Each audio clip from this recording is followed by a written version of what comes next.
할렐루야, 은혜성산교회 김한기 목사입니다. 우리는 모두 어린 시절을 겪고 살았습니다. 그런데 그것은 단순히 인생의 한 시기로 끝나는 것이 아니라 어린 시절에 받았던 영향력이 그 사람의 일생을 지배한다는 사실을 알아야 합니다.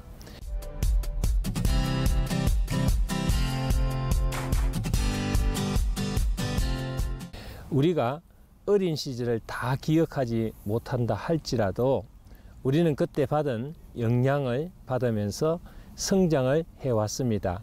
나에게 가장 큰 영향을 끼친 분들은 아마도 부모님일 것입니다.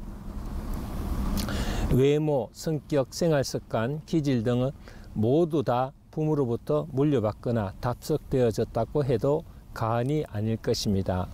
그러므로 우리 속에는 어린 시절 형성된 내가 숨어 있습니다. 내 속에 있는 어린아이를 내재적 자아, 또 과거의 어린아이라고 심리학자들은 말하고 있습니다.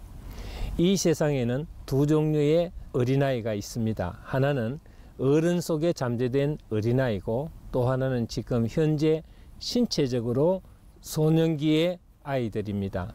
그래서 현재 우리의 가정에는 자라는 아이가 있고 부모 속에 잠재된 어린아이가 있습니다.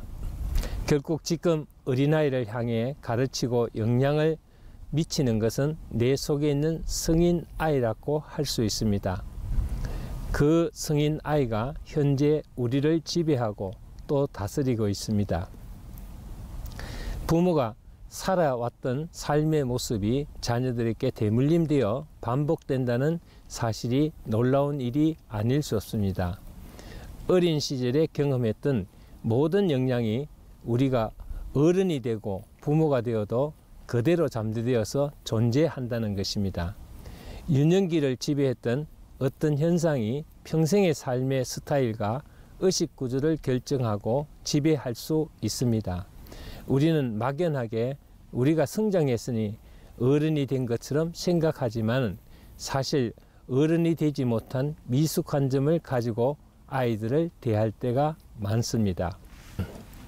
우리에게는 하나님께서 인간을 창조하실 때 주셨던 순수한 형상도 있지만은 이 세상에서 받은 영향으로 잘못 형성된 것들이 더 많이 잠재되어 있는 경우가 있습니다. 사도 바울은 고린도 교인들에게 보낸 서신에서 중대한 교훈을 말하고 있습니다. 본문 고린도전서 3장 11절 말씀입니다. 내가 어렸을 때는 말하는 것이 어린아이 같고 깨닫는 것이 어린아이 같고 생각하는 것이 어린아이 같아가 장성한 사람이 되어서는 어린아이 일을 버렸노라고 했습니다. 많은 사람들은 어린아이 일을 버리지 못하고 어렸을 때 받았던 나쁜 습관과 성격, 기질, 인간성을 그대로 가지고 살면서 자기도 괴롭고 남도 괴롭히는 본성을 가지고 살아갑니다. 생각해보면 사도 바울이 교인들에게 사랑의 장이라는 고린도전서 13장에서 왜 이런 말을 했을까요?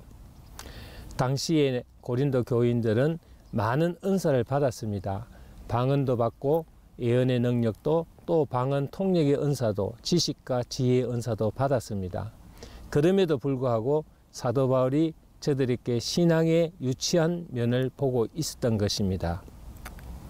이렇게 많은 은사를 받고 신앙적으로 성숙함에도 불구하고 말하는 것이나 행동하는 것은 너무나 유치한 수준의 미성숙한 면을 가지고 있는 것에 대한 따끔한 책망이라고 할 수 있습니다.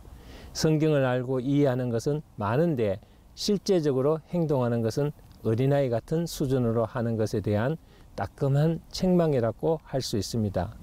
즉 은혜를 받을 때는 어른인데 사소한 일로 다투거나 어리석은 행동할 때는 어린아이 같다는 것입니다. 오랜 신앙생활을 해온 교회의 장로님, 권사님들이 계십니다. 이들의 기도 생활이나 교회의 충성스러운 헌신을 보면은 정말 놀라운 변화를 볼 수 있습니다. 그럼에도 도저히 이해할 수 없는 인격의 구습이 변화되지 않고 있는 것은 내적 자아로 그것은 성인아이를 극복하지 못한 데서 옵니다. 성인아이의 치유는 우리 속에 잠재되어 있는 썩어져 가는 구습을 쫓는 옛사람을 청산하는 것입니다. 그리고 주님의 사랑으로 성숙한 인격으로 변화되는 것이라고 할 수가 있겠습니다.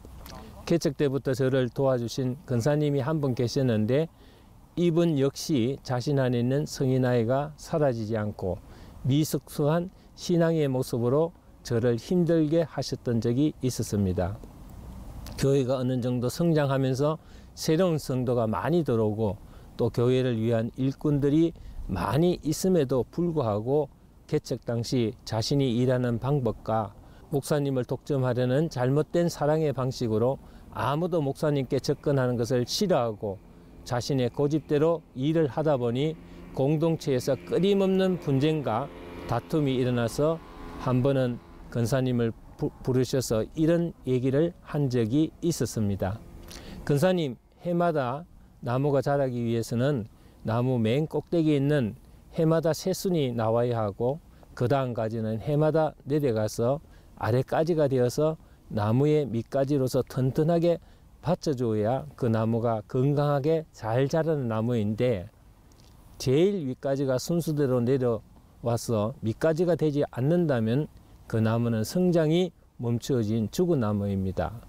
교회 역시 개척 멤버가 성장해서 밑가지가 되어 주고 새순으로 올라오는 가지를 받쳐줘야 교회의 성장이 계속 이루어질 수 있습니다. 라고 이해를 시켰습니다. 조금은 서운한 마음을 가지고 들으셨지만은 그 후로 그분은 은혜 가운데 많은 양보와 이해를 잘하는 성숙한 신앙인의 모습을 보여주셨습니다. 잘못된 성격은 하나님이 만드시는 것이 아니라 우리 자신의 작품입니다. 잘못된 성격은 자신의 책임입니다. 그러므로 반드시 고쳐야 합니다. 하나님께서 각각 사람에게 주신 기질이 있습니다. 그래서 우리는 과거의 상처로 잘못되어진 성격, 부모들로부터 잘못 만들어진 성격, 자라면서 잘못 형성된 성격을 은혜로 고쳐가야 합니다. 그런데 그것을 모르고 내 성격은 원래 이래요 하고 그는 평생 어린아이 같은 행동을 하고 살 것입니다. 사도 바울처럼 이제 성숙한 그리스도인으로서 장성한 믿음의 분량을 가지고 성숙한 모습을 보이는 여러분이 되시기를 주의 이름으로 축원합니다. 감사합니다.